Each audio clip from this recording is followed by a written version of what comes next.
See, the initial plan after the graduation is first of all to get over the compulsory 3-year service, and hopefully during this time to find a field that I'm passionate to work on.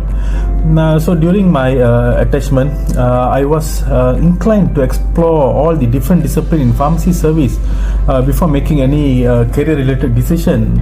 And over time, based on the exposure that I had in public service, I realized that I had a very strong affliction towards clinical practice as well as research field.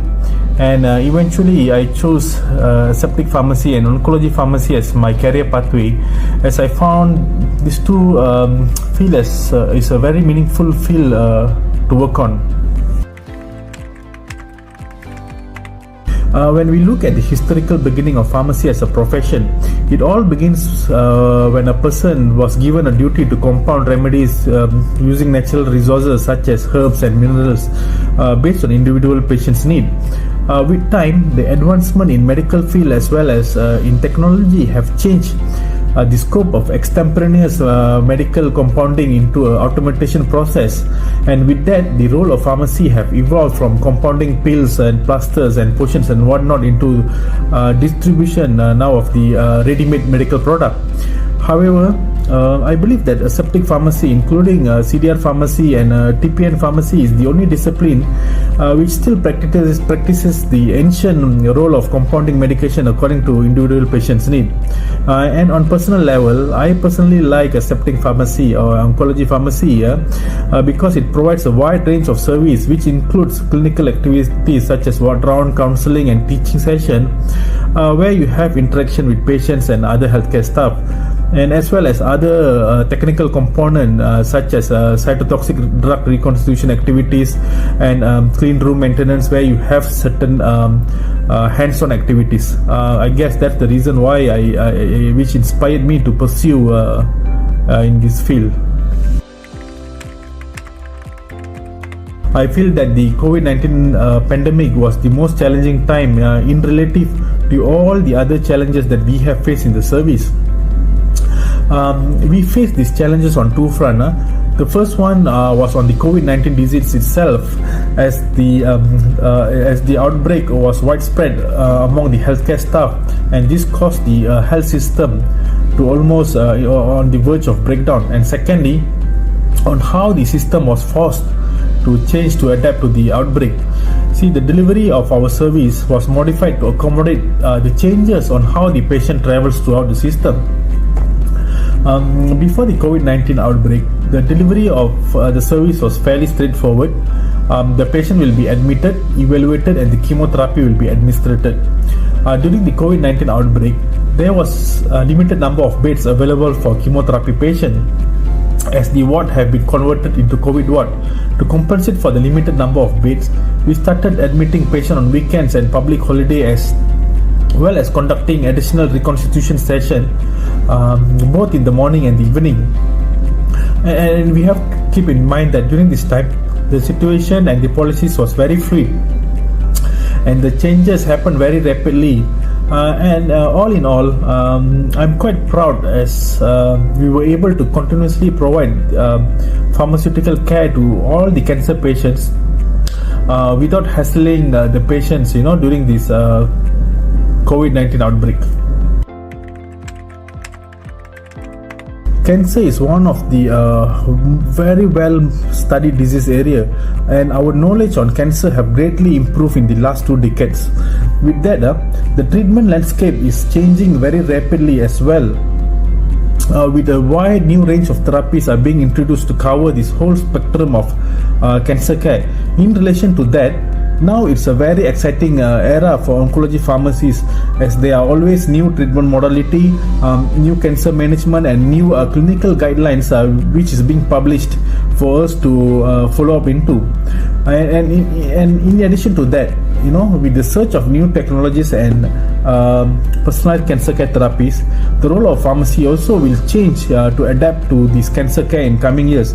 With that said, that's what is keeping me interested to venture further into this field, because there's always something new, something exciting to follow up onto. Let's say you are interested in oncology pharmacy, you should start with applying your professionally registered pharmacy training in a facility which provides a septic service.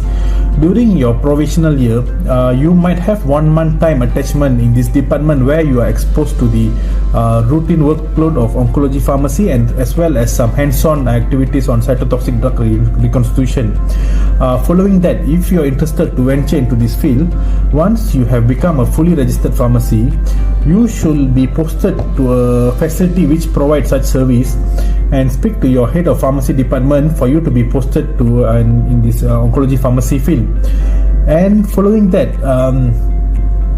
once you have attached for at least 1 year in oncology pharmacy and have adequate knowledge on clinical management and this technical expertise on the reconstitution of chemotherapy drugs, you could apply for credentialing and privileging in oncology pharmacy under pharmacy service program and have your expertise validated. Other than the cytotoxic drug reconstitution and clinical management, which is a generic component of oncology pharmacy service, we are fully responsible for the procurement of cytotoxic drug because the quantity of cytotoxic drug required for each patient differs by the dosage intensity, regimen, and the duration of treatment. As we have very limited pool of money that we can spend for cancer treatment, we have to closely monitor the patient's response to treatment to ensure that we have adequate stock of medication. Besides that, we are also involved in the training and educating staff in the clinical management and safe handling of cytotoxic drug. This includes pharmacy staff as well as clinical staff such as nurses and doctors.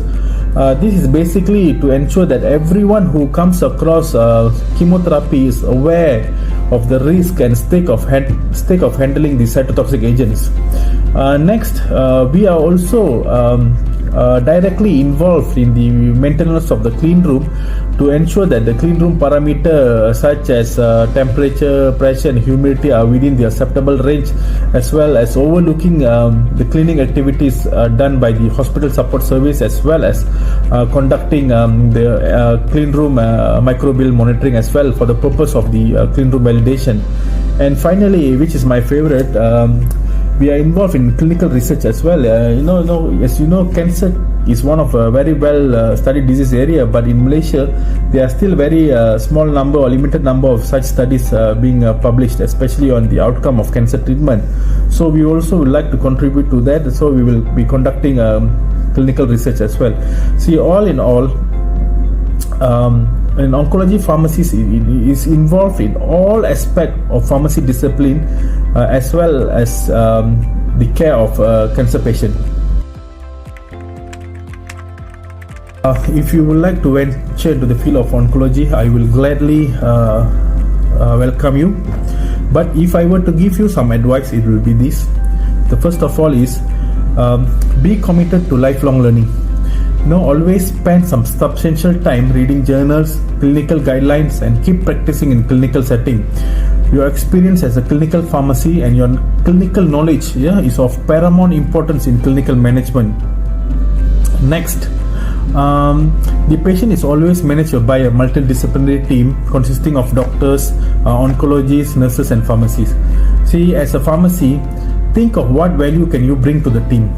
In this sense, your involvement in the clinical management of the patient, in training new staff and nurses, providing a counseling session to the patient, as well as conducting clinical research will add value to you as a person and to the profession as a whole.